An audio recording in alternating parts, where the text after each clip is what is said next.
நாமத்திற்கு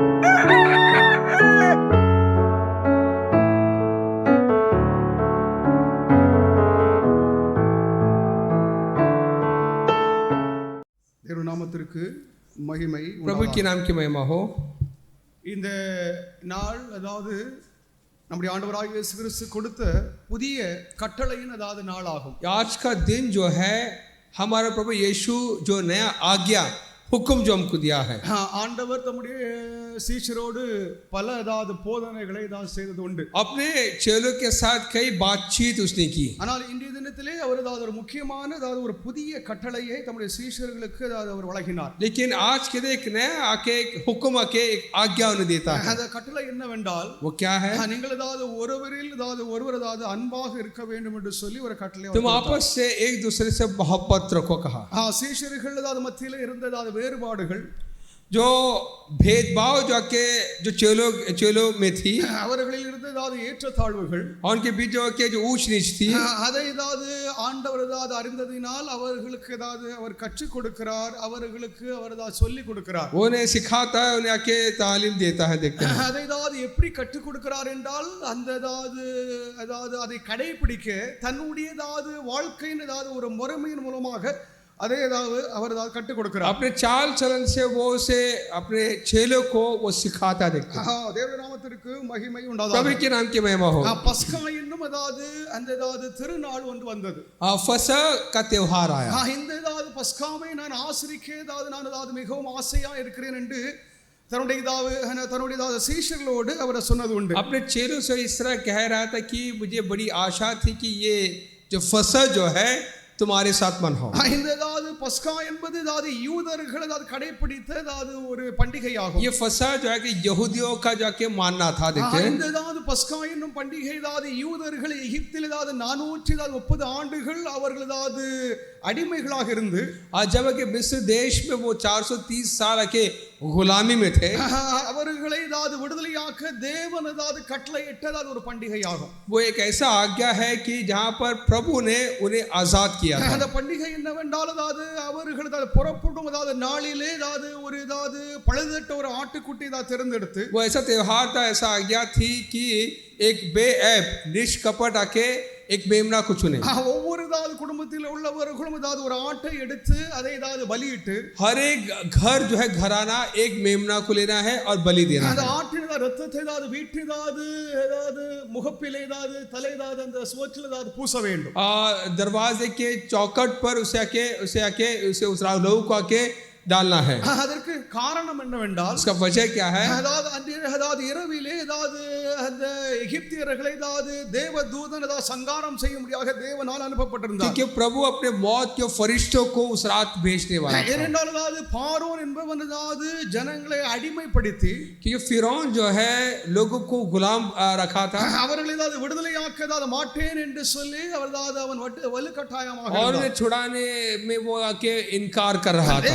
அதாவது பலத்த கரத்தினாலும் அதாவது யூத ஜனங்களை விடுதலையாக்க முடியாக अपने जो अपने जो ताकतवर बाजू से ஆண்டவர் அதாவது மோசேக்கு அதாவது கட்டளையிட்ட கட்டளையை ஜனங்கள் அதாவது நிறைவேற்றவும் जो आज्ञा जो मूसा ने जो आके लोगों को दी उसे पूरा करने, யாருடைய வீட்டில் அதாவது ரத்தம் அதாவது காணப்படவில்லையோ जिस घर में लहू नहीं दिखाई देता அந்த வீட்டை அதாவது தூதன் அதாவது சங்காரம் செய்வான் என்று அதாவது ஒரு கட்டளை और उस घर में मौत का फरिश्ता आके ने मारेगा करके ऐसा उनका आज्ञा थी. அந்த ஆக்கினையிலிருந்து அதாவது தேவ ஜனங்கள் பாதுகாக்கப்பட उस सजा से बचने के लिए அந்த குடும்பத்தார் அதாவது அந்த வீட்டார் அதாவது வீட்டில் அதாவது ரத்தம் அதாவது பூசப்பட்டிருந்தது. वो घर के लोग आके इस प्रकार जो लहू जो है दरवाजे के बाहर जाके चौखट पर लगाते थे. அந்த தினத்திலே அதாவது சங்கார தூதன் அதாவது எகிப்து முழுவதும் அதாவது அவர் அதாவது புறப்பட்டு சென்றார். पूरे मिस्र के मुल्क में मौत का फरिश्ता आके निकले. பார்வோனுடைய அதாவது மூத்த அதாவது குமாரன்ல இருந்து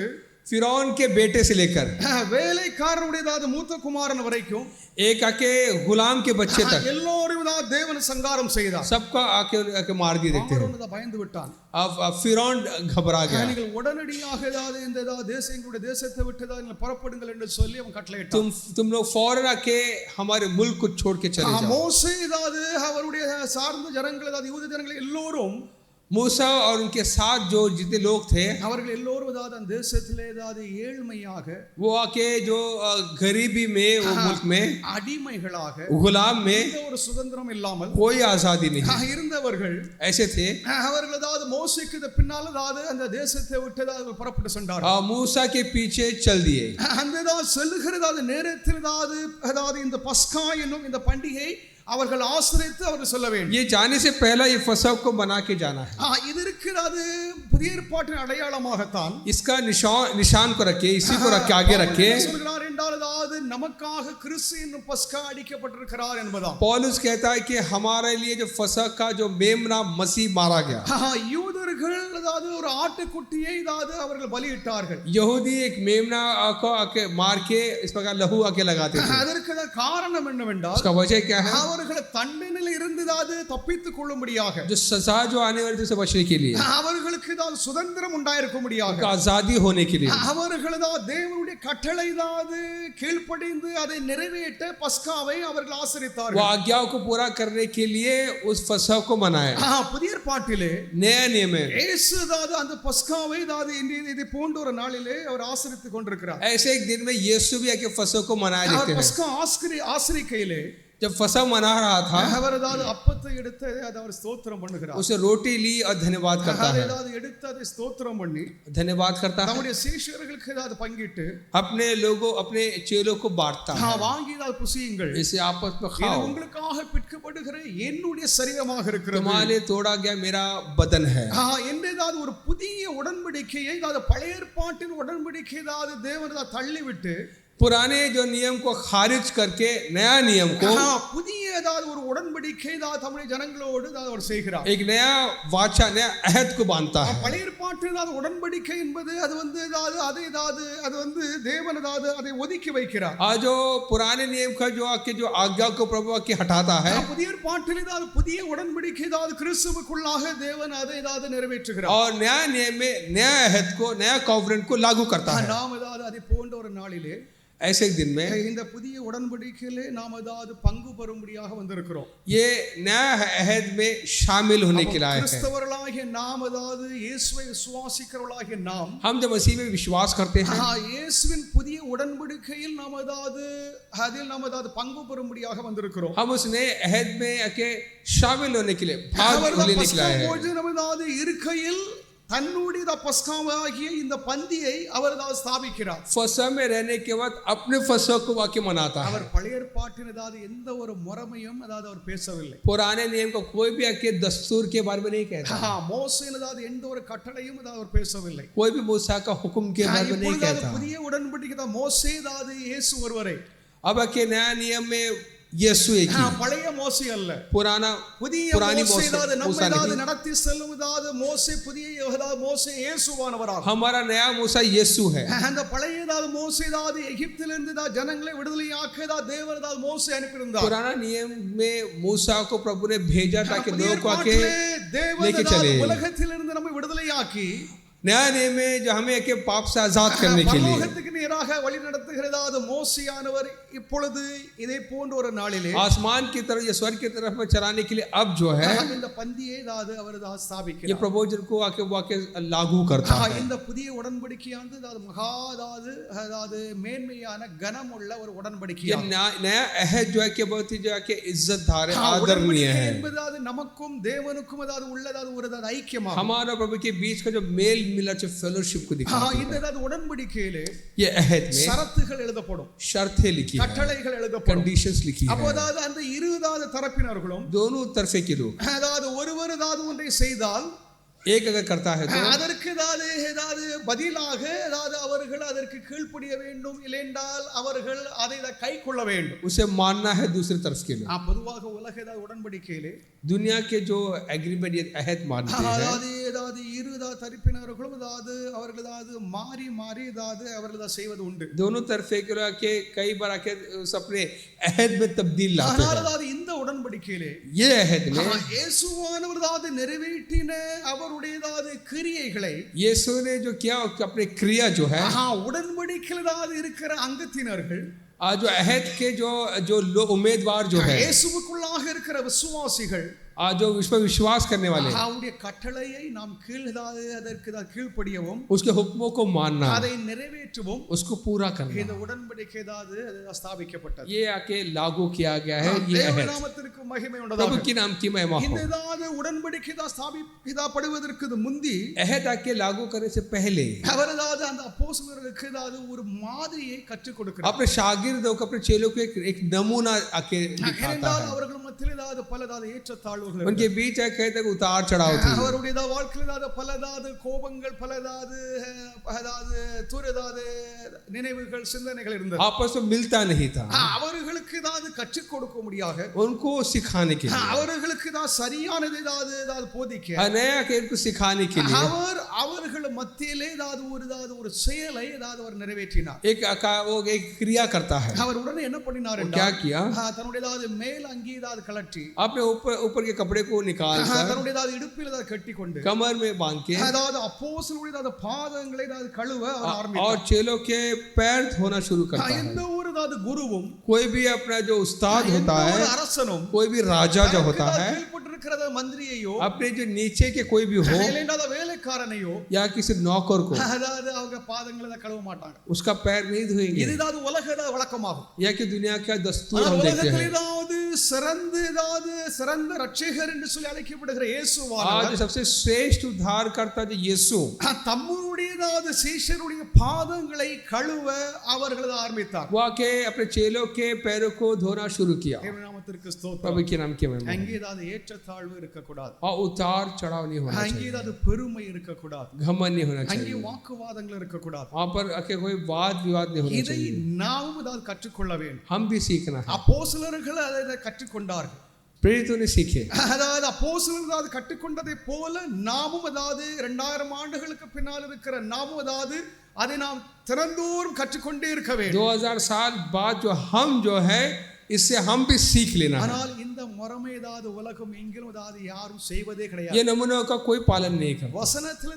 தெளிவாக கொடுக்கப்பட்டிருக்கிறது बाइबल में साफ साफ लिखा है நானே உங்களுடைய கர்த்தராக நானே உங்களுடைய போதகராக இருக்கிறேன் என்றால் अगर मैं तुम्हारा उस्ताद हूं अगर मैं तुम्हारा प्रभु हूं நானே இதை உங்களுக்கு செய்திருக்கிறேன் என்றால் अगर मैं तुम्हारे लिए करता हूं तो நீங்களும் நான் செய்ததாத வண்ணமே நீங்கள் செய்ய வேண்டும் என்று சொல்லி ஆண்டவர் ஆணித்தரமாக ஒன்று இரண்டு முறை அதை மறுபடியும் அதை உறுதிப்படுத்துகிறார் जैसा मैंने किया वैसे तुम भी क्या करो करके बार बार से दोहराता है எந்த சபையும் இதை செய்வதில்லை कोई भी कलीसिया नहीं करता சரி அப்படி செய்தாலும் வருஷத்துல ஒரு முறை செய்வாங்க अगर करते भी तो साल में एक बार கத்தோலிக்கர்களும் இதை போன்ற ஒரு குட் ஃப்ரைடேக்கு முந்தி இந்த மவுண்டி தர்ஸ்டே என்ற இந்த வியாழன் என்று தான் அவர்களும் அந்த ஆர்ச் பிஷப் பேராயர் மற்ற ஆயர்கள் மற்றவர்கள் எல்லோரும் ஒருவருடைய பாதங்களை கழுவது உண்டு कैथोलिक चर्च में भी इस प्रकार के जो इस तरह का मॉन्टी थर्सडे में बिशया के जो किस प्रकार एक दूसरे पैर धोते हैं வருஷத்தில் ஒரு முறை மாத்திரம் தான் அதில் செய்ய வேண்டும் என்று சொல்லி ஆண்டவர் நமக்கு சொல்லவில்லை लेकिन प्रभु ने ये नहीं कहा कि सिर्फ साल में एक बार करना है நாம் எப்பொழுதெல்லாம் கர்த்தருடைய பந்தி ஆசரிக்கிறோமோ हम जब कभी प्रभुजन में भाग लेते हैं பந்தியோடு இது இணைந்து இருக்கிறது ये प्रभुजन के साथ जुड़ा हुआ है இந்த பந்தி ஸ்தாபிப்பதற்கு முன்னே ये प्रभुजन आके करने से पहले இந்த முறைமையை அவர் செய்து காண்பித்தார் ये नमूना उनको दिखाया தேவனுடைய நாமத்திற்கு ஸ்தோத்திரம் प्रभु के नाम की கால் கழுவுதல் पैर धोना கால் கழுவுதல் நமக்கு என்னத்தை போதிக்கிறது पैर धोना हमें क्या सिखाती है தாழ்மையை नम्रता பணி செய்வதை सेवा करना இது நமக்கு கற்றுத் தருகிறது ये सिखाती है நாம் பணி செய்ய வேண்டும் हम सेवा करना நாம் ஊழியம் செய்ய வேண்டும் சபைக்காக ஊழியம் செய்ய வேண்டும் இயேசுவுக்காக ஊழியம் செய்ய வேண்டும் நாம் பணிவாக நடந்து கொள்ள வேண்டும் हम सेवा करना है कलीसिया के लिए सेवा करना है प्रभु के लिए सेवा करना है नम्र रहना है முக்கியத்துவம் என்னவென்றால் இயேசு தாழ்மையை கற்றுக் கொடுத்தார் इसमें खासियत ये है कि यीशु ने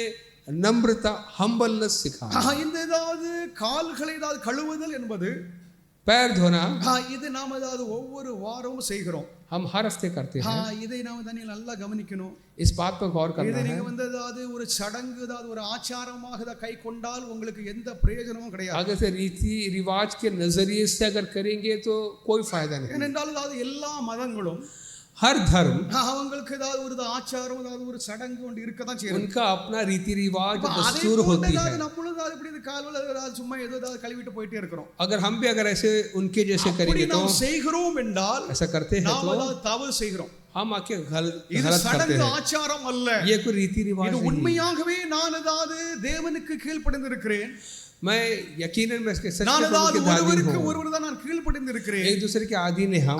என்ன ஏதாவது அந்த மனப்பான்மை நமக்கு அவசியம். वो मन हमें होना चाहिए. இதில் ஏதாவது பெருமை இருக்கக்கூடாது. इसमें घमंड नहीं होना யாருக்கு है. ஏதாவது பெருமை இருக்கிறதோ, जिसको घमंड है, ஜாதி பெருமை, जाति का घमंड, குடும்ப பெருமை, या घर परिवार का, மொழி பெருமை, या भाषा का சமுதாய घमंड, பெருமை, सामाजिक வெவ்வேறு घमंड, அகம்பாவமான பெருமைகள் இருக்கத்தான் ये செய்கிறது. घमंड रहता அப்படி है. இருக்கிறவர்கள் இதை நீங்கள் ஆசைக்கிறீங்கன்னா உங்களுக்கு எந்த பிரயோஜனமும் கிடையாது. इस नजरिए से सोच अगर करते हो तो कोई फायदा नहीं, உங்களுக்கு எந்த பிரயோஜனமும் கிடையாது. कोई फायदा नहीं.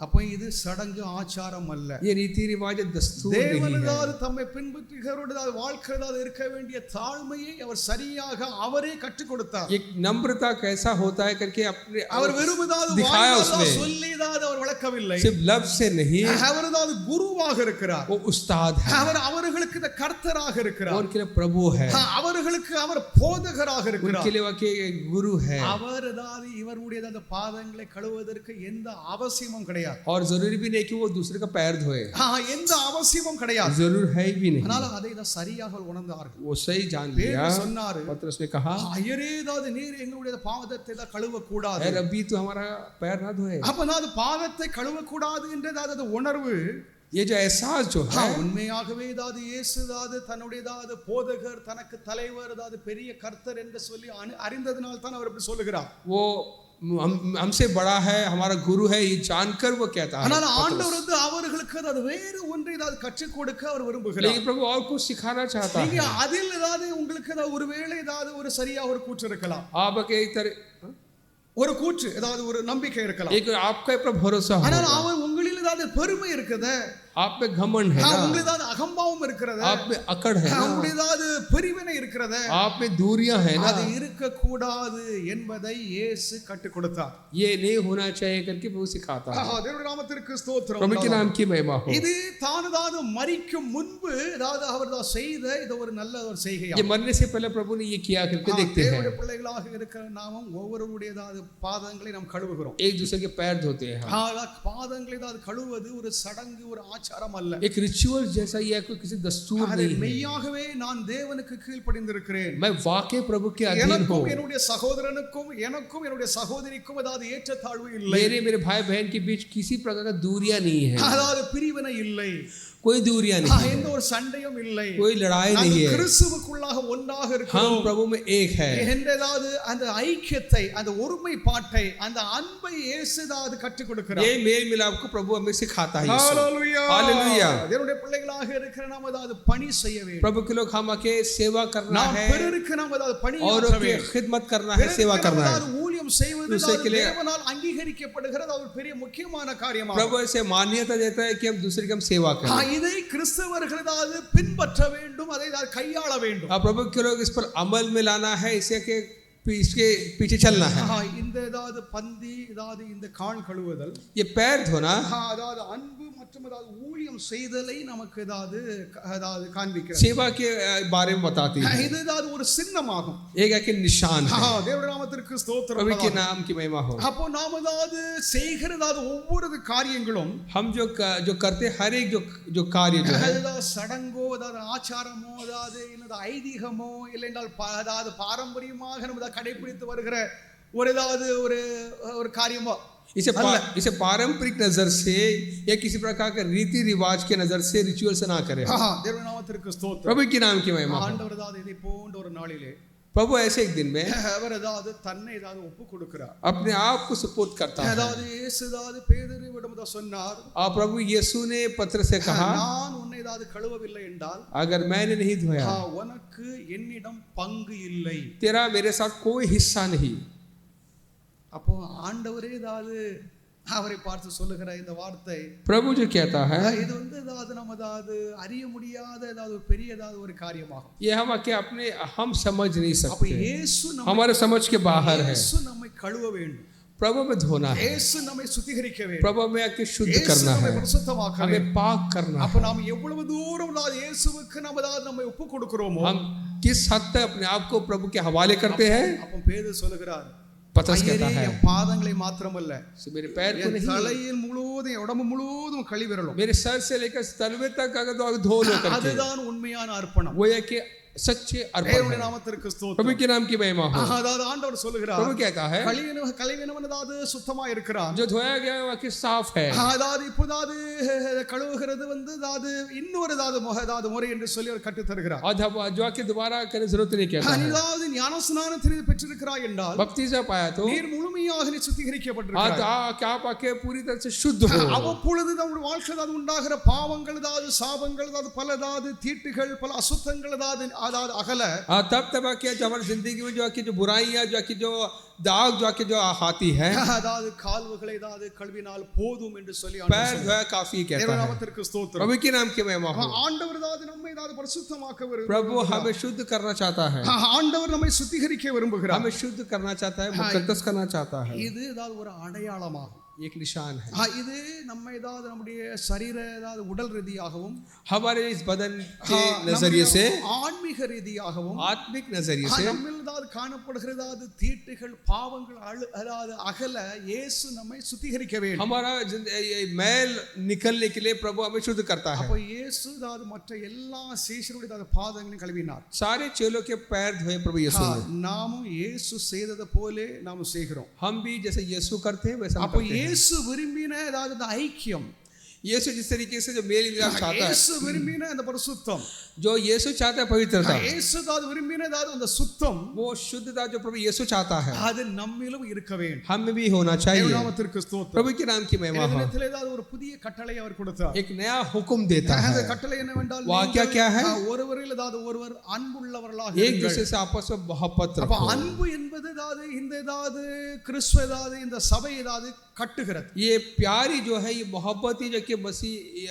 के कलीसिया को जोड़ता है. அதாவது அன்பு இல்லாமல் இருக்கிறவர்கள் மத்தியில் ஏதாவது நாம் ஏதாவது ஐக்கியத்தை நாம் பார்க்க जहाँ முடியாது. पर मोहब्बत नहीं वहाँ पर के फेलोशिप नहीं, मेल मिलाप नहीं. பொதுவாக ஏதாவது புதிய எருசலேம் சபையில உள்ளதாவது எங்கே உள்ளதா ஜனங்களாக இருக்கட்டும், नए यरूशलेम कलीसिया का कोई भी कहाँ भी அது हो, பாம்பேயா இருக்கட்டும், அதாவது குஜராத்தா இருக்கட்டும், இல்லை ஏதாவது ஹிமாச்சல பிரதேசா இருக்கட்டும், இல்லை ஏதாவது கேரளாவா இருக்கட்டும், தெலுங்கானாவாக இருக்கட்டும், किस देश के किसी भी जगह के हो, चाहे वो किधर का हो, அவர்களில் ஏதாவது நம்ம அதை பார்க்கிற விசேஷம் என்னவென்றால் தெரியுமா, उसमें क्या खासियत देखते அவர்கள் हैं? அது ஒரே குடும்பமாக இருப்பார்கள். वो एक ही परिवार जैसे हो. தேவனுடைய நாமத்திற்கு ஸ்தோத்திரம். प्रभु के नाम की महिमा हो. அப்போ இந்த ஒரே குடும்பம் ஏதாவது இந்த ஐக்கியம் என்பது ये एक ही जो परिवार जो அது होता है, தேவனால் மாத்திரம் தான் உண்டாகிறது, மனிதனால் அது கூடுவது இல்லை. ये प्रभु से होता है, इंसान से ये இதை नामुमकिन இயேசு नहीं. ஏதாவது ஏற்கனவே இதை விரும்பி இருக்கிறார். प्रभु यीशु चाहता है वो, நீங்கள் ஏதாவது என்னில் ஏதாவது நீங்கள் ஏதாவது ஒன்றாக இருங்கள், मुझ में बने रहो. நீங்கள் ஏதாவது என்னில் ஏதாவது ஏதாவது அமர்ந்திருங்கள், என்னில் ஏதாவது தரித்திருங்கள் என்று சொல்லி ஆண்டவர் मुझ में சொல்கிறார். आके तुम आके रहो करके कहता है. தேவனுடைய நாமத்திற்கு ஸ்தோத்திரம். प्रभु के नाम की महिमा हो. இந்த புதிய கட்டளை ஏதாவது அன்பின் கட்டளை ये नया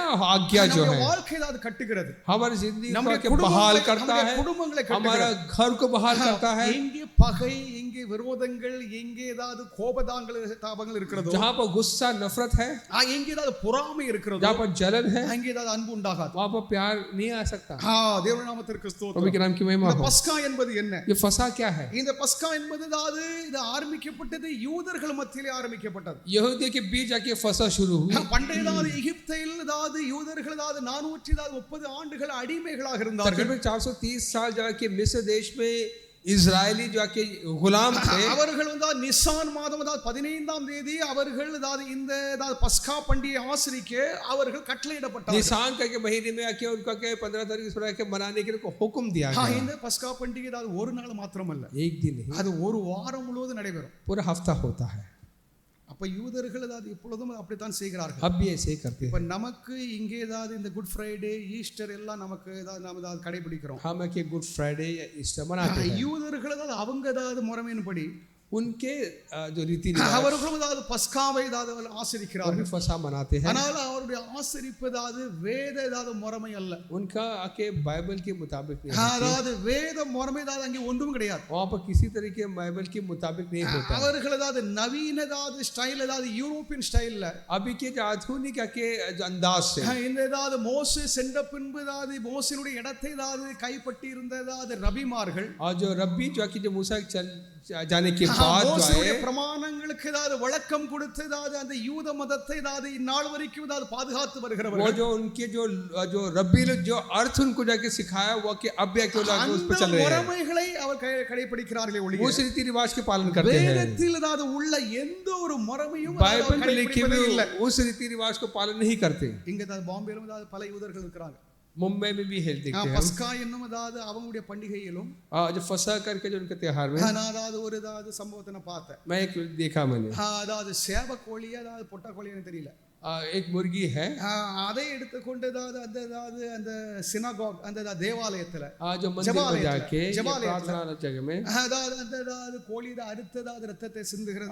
इस प्रकार के मुर्गी को बलि चढ़ाते हैं. அதாவது வேதாமத்துல அதாவது இந்த இப்படிப்பட்ட பறவைகளை ஏதாவது பலியிடுவதற்கு ஏதாவது அங்கே ஏதாவது கொடுக்கப்படவில்லை. ऐसा इस प्रकार का जानवर की बलि देना करके बाइबल में ஆனால் அதாவது அவர்கள் ஏதோ ஒரு முறைமையை அதாவது கடைபிடிக்கிறார்கள். ரத்தம் சிந்தப்பட வேண்டும் इसी तरीके से लगा के बनाते हैं, என்பதுதான் कैसे लहू बहाना है, அவருடைய ஏதாவது எண்ணம் வேற उनका ஏதாவது सोच है. கட்டளை ஏதாவது நிறைவேற்ற ஏதாவது அவர்கள் ஏதாவது இப்பொழுது அது செய்வது இல்லை. अभी हालात ऐसा नहीं कि प्रभु की आज्ञा को पूरी तरह से आके पूरा करें. தேவனுடைய பிள்ளைகளாக இருக்கிற நாம் புதிய ஏற்பாட்டின் பிள்ளைகள். नए नियम के लोग हैं நாம் அதாவது அந்த பழைய ஏற்பாட்டின் யூதர்கள் அல்ல. हम पुराने नियम के यहूदी नहीं हैं. மோசேயின் அதாவது கட்டளை ஏதாவது மோசேயின் பிரமாணம் மோசேயின் உடன்படிக்கைக்கு நாம் அதாவது கீழ்ப்பட்டவர்கள் அல்ல. और मूसा के आज्ञा के अधीन उसके नीचे नहीं है. நாம் புதிய இஸ்ரவேலர்கள். हम नया इजरायली हैं, ஆன்மீக ஏதாவது நாம் அதாவது ஆத்மீக ஏதாவது யூதர்கள். हम आत्मिक यहूदी हैं, நாம் அதாவது இயேசுவின் சபையாகும். हम यीशु की कलीसिया हैं. ஹalleluya. हालेलुया. இயேசு என்னத்தை தான் நமக்கு கற்றுத் தந்திருக்கிறாரோ यीशु ने हमें क्या सिखाया அதை நாம் அதாவது பின்பற்ற வேண்டும். उसके हम आके उसे हम पालन करें. இந்த ஏதாவது இது யாத்திரையின் ஏதாவது ஒரு ஏதாவது நினைவாகும். ये के सफर का यादगार है. இஸ்ரவேலர் ஏதாவது எகிப்தை விட்டு ஏதாவது யாத்திரை செய்து போனார்கள். इजरायली मिस्र को छोड़कर इस प्रकार आके यात्रा में थे. கானான் தேசத்திற்குள் பிரவேசிக்க ஏதாவது 40 ஆண்டுகள் ஆயிற்று. 40 साल हो गए उनको कानान मुल्क में प्रवेश करने. அவர்கள் அது யாத்திரை செய்கிற அதை அவர் நினைவு கூறுகிறார்கள். उसे याद करते हैं. தேவன் அவர்களை பாதுகாத்ததும் प्रभु ने जिस तरीके से संभाला, அவர்களை ஏதாவது பலப்படுத்தினதும் उन्हें के जिस प्रकार मजबूत அவர்களுக்கு किया, விசுவாசத்தை கொடுத்ததும் विश्वास दिया, அவர்கள் ஏதாவது நடத்தி வந்ததை அவர்கள் ஏதாவது நினைவு जिस கூறுகிறார்கள். तरह प्रभु ने चलाया उसे याद करते हैं. அப்போ இந்த ஏதாவது பஸ்கா என்னும் பண்டிகையை நாம் ஏதாவது நினைவு கூற வேண்டும். इस फसह के त्योहार को हम याद करना है. தேவன் நம்மை ஏதாவது உலகத்திலிருந்து நம்மை மீட்டெடுத்திருக்கிறார். प्रभु ने दुनिया से छुड़ाया है. நாம் ஏதாவது உலகத்தின் பாவத்தில் நாம் சிக்கியிருந்தோம். हम दुनिया के गुनाह में पड़े थे, உலகத்தின் அடிமைத்தனத்தில் दुनिया இருந்தோம். के गुलामी में थे, சாத்தானுடைய அடிமைத்தனத்தில் शैतान இருந்தோம். के गुलामी में थे. கிறிஸ்துவின் மூலமாக मसीह के தேவன் நம்மை உலகத்திலிருந்து ரட்சிக்கிறார்.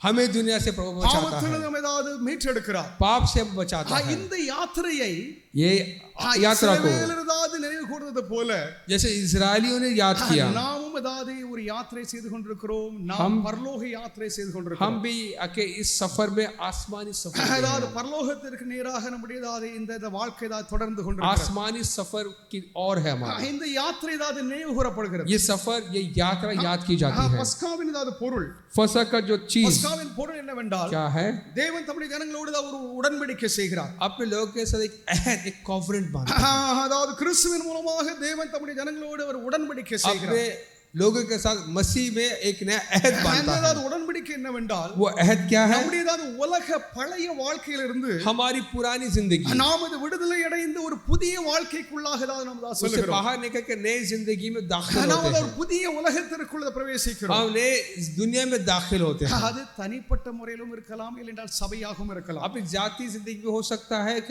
हो सकता है. இந்த பாவம் நிறைந்த உலகத்திலிருந்து தேவன் நம்மை ஏதாவது விடுதலை ஆக்குகிறார். गिरे हुए दुनिया से प्रभु वह हमें आजाद करता है, बचाता है। இந்த பஸ்கா என்பது அதாவது இது இன்னும் ஏராளமானதா ஞான அர்த்தங்கள் உடையதா. इसमें कई आके जो और भी ज्यादा और भी बहुत अर्थ है इस இந்த फसह में। பாவ உலகத்திலிருந்து நாம் அதாவது விடுதலையாக்கப்பட்டு हम पाप की दुनिया से आजाद हुए, ஒரு புதிய உலகத்திற்குள்ள அதாவது பிரவேசிக்கதாவது அதாவது நம்ம அதாவது நடை போடுகிறோம். नए दुनिया की तरफ आके प्रवेश करने के लिए हम आके उस सफर में हम आके தேவன் हैं। நமக்கு அதாவது நித்திய மீட்பை கொடுத்திருக்கிறார். नए आके आखिरी आके தேவன் जो நமக்கு அதாவது நித்திய आबादी ரட்சிப்பை கொடுத்திருக்கிறார். एक के जो छुटकारा हमको दिया, उद्धार दिया है, நமக்கு சமாதானத்தை प्रभु கொடுத்திருக்கிறார். में शांति दी है, தேவன் நமக்கு சந்தோஷத்தை प्रभु கொடுத்திருக்கிறார். खुशी दी है, தேவன் நமக்கு நீதியை கொடுத்திருக்கிறார். धार्मिकता दिया प्रभु ने हमें। நாம் அதாவது அதை கொண்டு ஒரு அதாவது புதிய உலகத்திற்குள்ள பிரவேசிக்க वो இருக்கிறோம். लेकर हम नई दुनिया की तरफ हम जा रहे हैं। அப்போ இஸ்ரவேலருக்கு கானான் வாக்களிக்கப்பட்டது.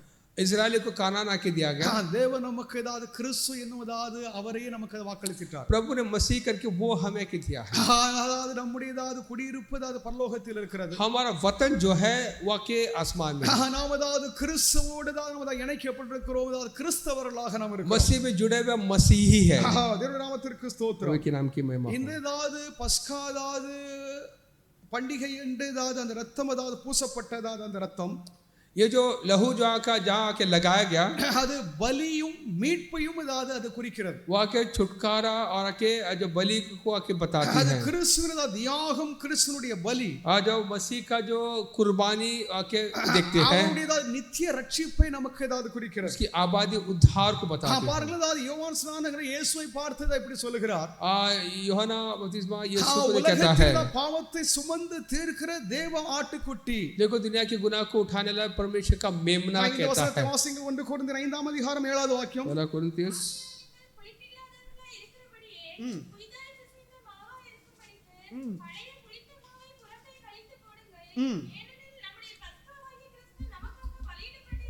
ஹalleluya, ஹalleluya, நமக்காக கிறிஸ்து என்னும் பஸ்கா அதாவது பலியிடப்பட்டிருக்கிறார். आज जो फसह जो मसीह है हमारे लिए कुर्बान हुआ, बलि हुआ।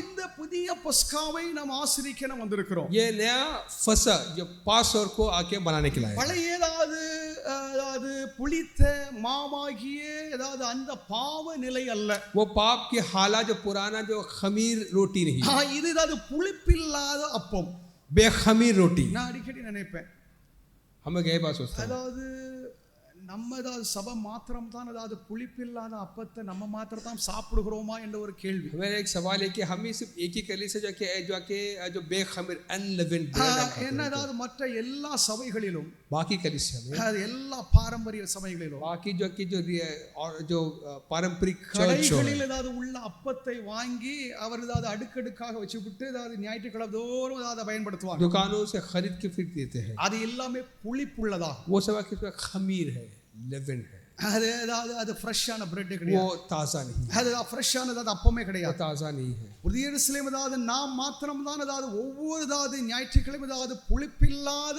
அப்பத்தை நாம் அதை உண்ணுகிறோம். हम आके जो नेशम कलीसिया जो आके अखमीरी रोटी, बेखमीर रोटी को खाते हैं। புளிப்பு ஏதாவது எதை காண்பிக்கிறது என்றால், खमीर क्या दिखाती है? பாவத்தை वो காண்பிக்கிறது, पाप को दिखाती है, அசுத்தத்தை காண்பிக்கிறது, वो आके अशुद्धता को दिखाती है, சாத்தானுடைய ஏதாவது தீட்டை शैतान की காண்பிக்கிறது. बुराइयों को दिखाती அப்ப है। எங்கே புளிப்பு இருக்கிறதோ जहाँ पर खमीर है அங்கே பாவம் இருக்கிறது, वहाँ गुनाह है, அங்கே சாபம் वहाँ இருக்கிறது. शाप है। என்னுடைய பிள்ளைகளாக இருக்க நாம் அதாவது புளிப்புள்ள எந்த ஒரு ஏதாவது பொருளையும் அதாவது உண்ணக்கூடாது. ऐसा जो भी चीज जिसमें खमीर हो, அது गुनाह है। ஆன்மீகமாக அதாவது கிறிஸ்துவானது அது புளிப்பில்லாதவராக இருக்கிறார். हमारा प्रभु यीशु जो है कि கிறிஸ்துவில் आत्मिक அதாவது तौर से எந்த वो ஒரு खमीर है, புளிப்பும் அதாவது எந்த ஒரு बेखमीर है, பாவமும் அதாவது அவரில் இல்லை. वो उसमें कोई गुनाह नहीं, वो बेखमीर रोटी है। அவருடைய ஏதாவது சரீரமாகிய அந்த அப்பத்தை நாம் ஏதாவது புசிக்கிற நாம், हम जो उसकी रोटी को खाते हैं, ஒரு புளித்த அப்பத்தை ஏதாவது கடைகளில் ஏதாவது விற்கிறதா அது பொருளை வாங்கி விட்டு தின்னுபிட்டு இப்படி இருக்கிறது, அது ஏதாவது திருவறதே கிடையாது. बाजार से खरीद के खाना वो ठीक நாம் नहीं அதாவது है, அதை அங்கீகரிப்பதும் இல்லை. उसे अंगीकार नहीं करते हैं। eating unleavened bread, हम आके अखमीरी रोटी,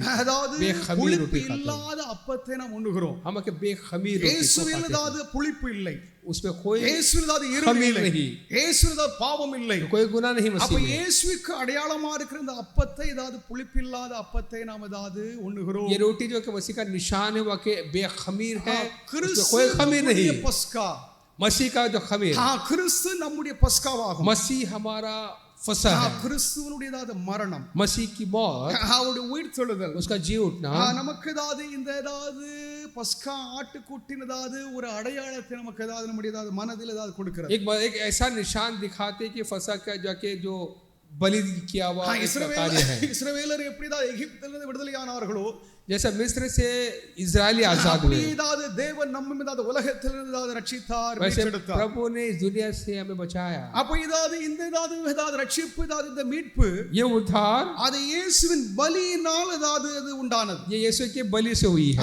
இயேசுவின் பலியினால் நாம் எல்லோரும் ரட்சிப்பை பெற்றிருக்கிறோம். यीशु की बलि से ये उद्धार पाए हैं। அந்த பழைய யூதர்கள் पुराना जो விடுதலை அடைய வேண்டும் என்றால் अगर आजाद होना है, அதாவது அவருடைய வீடுகளில் ஏதாவது ரத்தம் ஏதாவது பூசப்பட்டிருக்க வேண்டும். उनके घर के चौखट में आके लहू आके रहना है। ஏதாவது ரத்தம் ஏதாவது பூசப்படவில்லையோ, जहाँ पर लहू नहीं डाला गया, அங்கே ஏதாவது சங்காரம் நடைபெறும், वहाँ पर मौत का फरिश्ता அங்கே आएगा, தண்டனை உண்டு, वहाँ पर सजा है, அங்கே நித்திய ஆக்கினை உண்டு. वहाँ पर हमेशा की தேவன் सजा है। நம்மை அப்படிப்பட்ட ஏதாவது தண்டனையிலிருந்து ஆக்கிலிருந்து தேவன் நம்மை ஏதாவது ரட்சித்தார், விடுதலை देखिए ஆக்கினார். प्रभु ने ऐसी सजा से बचाया है। ஹalleluya. ஹalleluya. பாவத்திலிருந்து ஏதாவது மரணத்திலிருந்து தேவன் நம்மை ஏதாவது இந்த அடிமைத்தனத்திலிருந்து இயேசுவின் மூலமாக நாம் எல்லோரும் விடுதலை அடைந்திருக்கிறோம். शाप से गुनाह से प्रभु ने हमें आके गुलामी से प्रभु ने आजाद किया है। கிறிஸ்து நம்முடைய புதிய பஸ்காவாகும். मसीह हमारा नया फंसा है।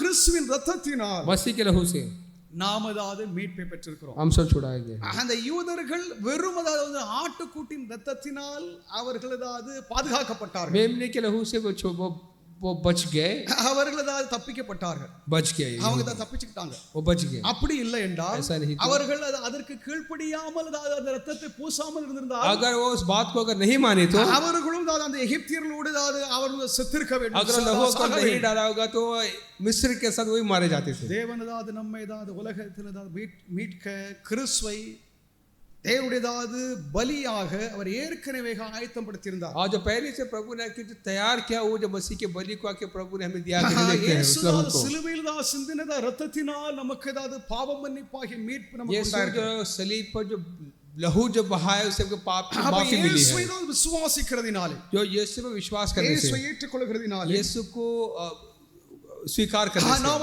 நித்திய மரணத்திலிருந்து நம்ம விடுதலையாக்கப்படுகிறோம். हमेशा की उस मौत से हम आजाद தேவன் நம்மை பாவத்திலிருந்து விடுதலையாக்கினார், पाप से आजाद करता है, பாவத்தின் அடிமைத்தனத்திலிருந்து पाप की விடுதலையாக்கினார். गुलामी से आजाद தேவன் करता நமக்கு है, புதிய வாழ்க்கை नई கொடுத்திருக்கிறார். जिंदगी देता है, தேவன் நமக்கு புதியதாவது ஜீவனை, புதிய வாழ்க்கை नई கொடுத்திருக்கிறார். जिंदगी प्रभु देता है। இந்த புதிய வாழ்க்கை என்பது அதாவது ஒரு புதிய சுதந்திரம், एक नए आजादी, नया स्वतंत्रता। பாவ அடிமைத்தனம் உலகத்தில் நம்ம அடிமைகளாகத்தான் இருக்கணும். गुलामी में थे हम, நாம் உலகத்தில் தான் நாம் ஜீவித்திருந்தோம் என்றால் அதாவது பாவம் நம்மை மேற்கொள்ளும், பாவம் நம்மை ஆளுகை செய்யும், பாவம் நம்மை நடத்தும். अगर दुनिया में होते तो गुनाह हम पर हुकूमत करता है, அதாவது உலகத்திற்கு நாம் அடிமைகளாக இருப்போம். हम दुनिया के गुलाम தேவன் होते நம்ம அந்த அடிமைத்தனத்திலிருந்து விடுதலையாக்கி उस गुलाम से, स्लेवरी से நம்முடைய आजाद அன்பின் किया। குமாரனுடைய ராஜ்யத்திற்கு தேவன் நம்மை अपने உட்படுத்தினார். प्यारे बेटे के बादशाहत में, राज्य में प्रभु हमें लेकर आया, புதிய வாழ்க்கை, नई जिंदगी, நித்திய ஜீவனை கொடுத்தார். एक हमेशा की जिंदगी दी है। தேவனுடைய நாமத்திற்கு ஸ்தோத்திரம். प्रभु के नाम की महिमा हो। கர்த்தராகிய இயேசு கிறிஸ்து தாம் காட்டி கொடுக்கப்பட்டு அந்த ராத்திரியிலே जिसे प्रभु यीशु जिस रात आके पकड़वाया गया, அப்பத்தை எடுத்து ஸ்தோத்திரம் பண்ணி रोटी ली और धन्यवाद அதை किया, பிட்டு, उसे तोड़ा, நீங்கள் வாங்கி புசியுங்கள், इसे खाओ, இது உங்களுக்காக பிற்கப்படுகிற என்னுடைய சரீரமாக ये இருக்கிறது, तुम्हारे के टुकड़े किया गया मेरा बदन என்னை है, நினைவு கூறும்படி இதை செய்யுங்கள் என்றார். मेरे याद भी क्या करो।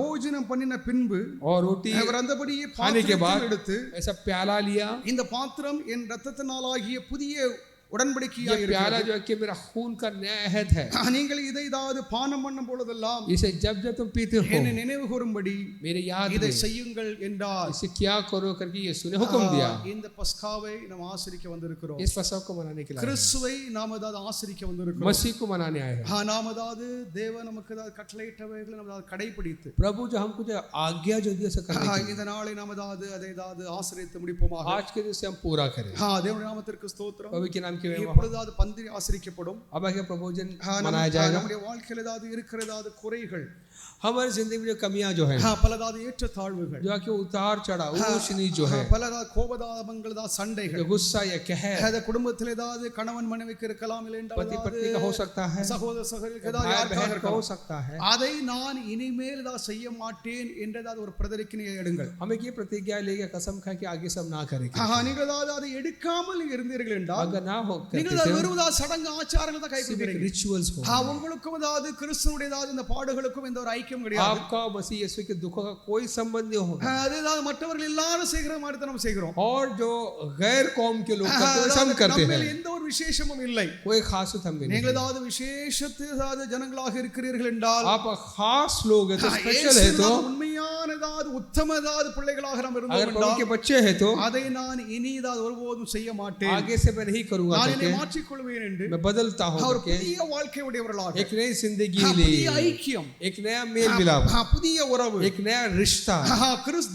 முதலாவது நம்ம தேவனோடு சரியாக உறவில் இருக்கிறவர்கள் பிறரோடும் சரியாக இருப்பாங்க. जो प्रभु के साथ जो अच्छा जो सही रिश्ता रखता है वो और के साथ वही रिश्ता रखेंगे. சரியான உறவு प्रभु இல்லாதவர்கள், के साथ अगर सही रिश्ता नहीं है तो அவர்கள் பிறரோடும் அதாவது பேடாக और தவறாக के साथ भी अच्छे रिश्ते नहीं रखेंगे. அதாவது அவர்கள் என்ன சொல்வார்கள் என்றால், क्या कहते हैं, எனக்கும் கடவுளுக்கும் எல்லாம் சரியா தான் இருக்குது, मेरा प्रभु के साथ सही है, அவனுக்கு தான் சரியில்லை, मेरा उसका बराबर எனக்கு नहीं, இவளுக்கு தான் சரியில்லை, मेरा उसका बराबर அது नहीं, தப்பு, वो गलत है. அது வேதம் அங்கீகரிப்பதில்லை. बाइबल अंगीकार नहीं நீங்கள் करता. தேவனோடு சரியாக இருக்கிறீர்கள் प्रभु என்றால் के साथ अगर सही है அது तो நீங்கள் உங்களுடைய சகோதர சகோதரியோடு இருக்கிற அந்த முறைமையிலே எல்லாரும் கண்டுகொள்வார்கள். अपने भाई या बहन के जिस तरीके से बर्ताव करते से पता चल जाएगा. அப்போ நீங்க நம்ம பார்க்கிற சகோதர சகோதரியோட சரியானதா உறவு சரியா இல்லை, अगर अपने भाई बहन के साथ सही நீங்க रिश्ता नहीं है, தேவனோடு சரியாக இருக்கிறீர்கள் என்று சொல்வது அது தப்பு, அதாவது ரொம்ப மோசடியான காரியம். गलत बात है कहती है प्रभु के साथ मेरा रिश्ता सही அதனால है करके நம்ம பரிசுத்தமாக்கிக் கொள்வோம். अपने आप को पाक करें, நம்ம வாழ்க்கை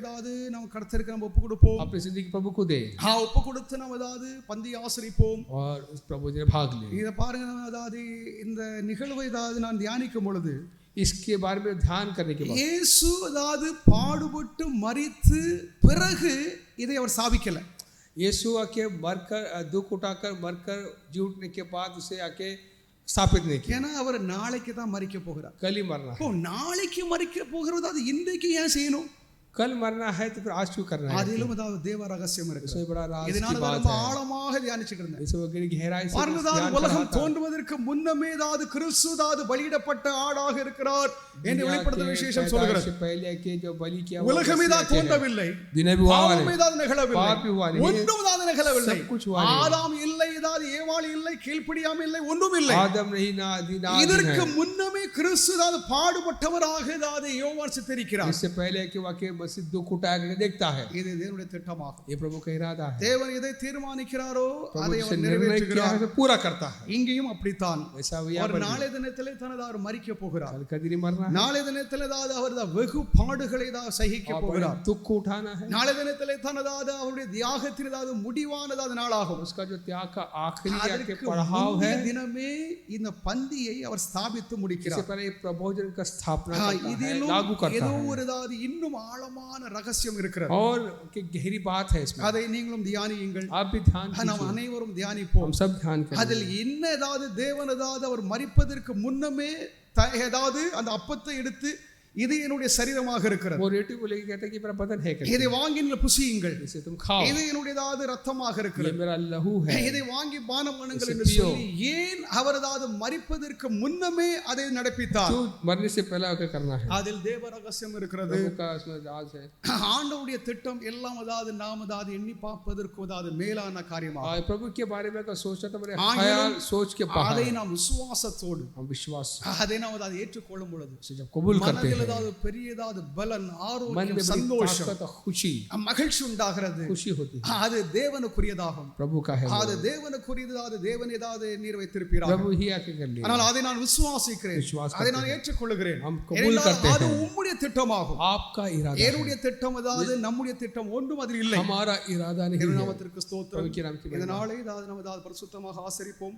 इस पवित्रता से हम इसे पालन करें. களி इससे पैर நாம் ஆசரிப்போமாக. प्रभु जी ने भाग लिया. கர்த்தருடைய வார்த்தையை ஆசீர்வதிப்பார். वचन को आशीष